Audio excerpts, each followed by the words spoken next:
Okay, so I've been asked numerous times over the last few months, or maybe even over the last few years, to make a video about INFJs and religion and the particular relationship that INFJs have to religion. I've made videos about this topic before, so you can refer back to them as well.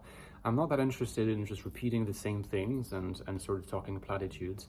So instead, I will choose a particular angle that I haven't approached yet, which is why it's not that uncommon for INFJs, despite how idiosyncratic and subjectively forceful and singular NI is, right? Very subjectively colored function as a dominant. Why INFJs often end up quite religious, right? They end up committed to religion. And here I'm talking about not like a form of spirituality that is quite personal. I'm talking about, established religion, whether it be Islam, Buddhism, Christianity, I guess, Judaism, mostly Islam and Christianity, I guess. There seems to be a bit of a contradiction in being highly individual through an I and still quite at home in a collectively quite demanding forms of religious belief and practice.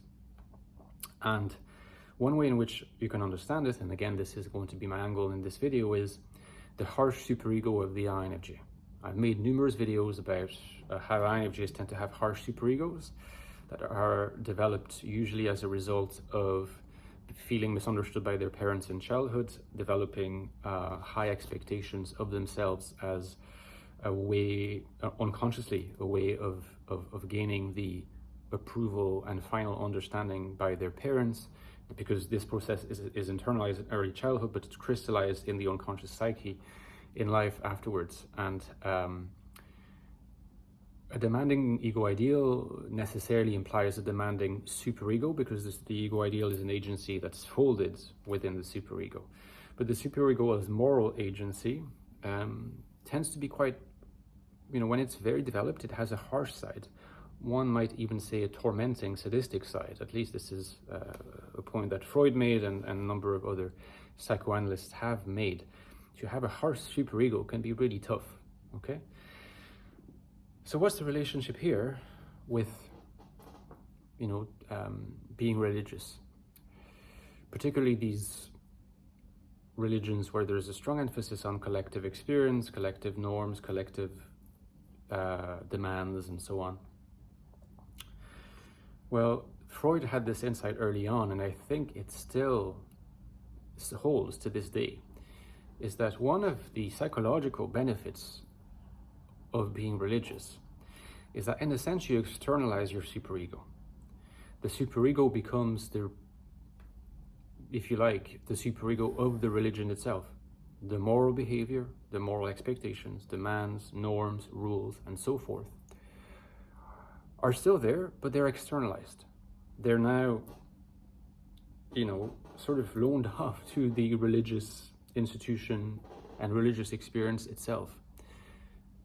The main difference is that because it is no longer internalized, you feel a lot less guilt, right? You feel a lot less like the sort of harshness comes from inside you. Yes, you still have to align with it, you still have to behave in a way that corresponds, and you do feel some guilt if you fall short, but ultimately it's you and God, right? So this entity, God, is among other things, not just that, is your superego. So the superego is not inside. It relieves you of a deep weight that often is too much for people to endure. So the harsh superego is no longer inside you, it's potentially outside you, but you know what to do in order to feel quite free of anxiety. And this is something that you'll notice in a lot of religious people, is that they seem less anxious than the average person. And that's partly because they've externalized their superego. It's kind of a public and collective superego of the believing, of the religious, and that is the main psychological benefit. And since INFJs tend to have harsh superegos, they are likely to embrace religion. Let me know in the comments what you thought, guys. Give me a like if you enjoyed it.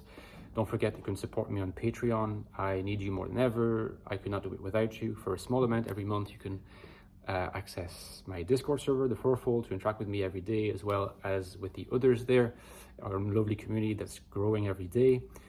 Access to bonus content as well every 2-3 weeks on the topic of your choice. And of course, my 2 books on the INFJ, the Soul series, Ecstatic Soul, Infinite Soul. Deepest look into the INFJ mind, deepest look at the INFJ in the world. Get the 2 books at the links below, and I'll talk to you soon, guys. Bye-bye.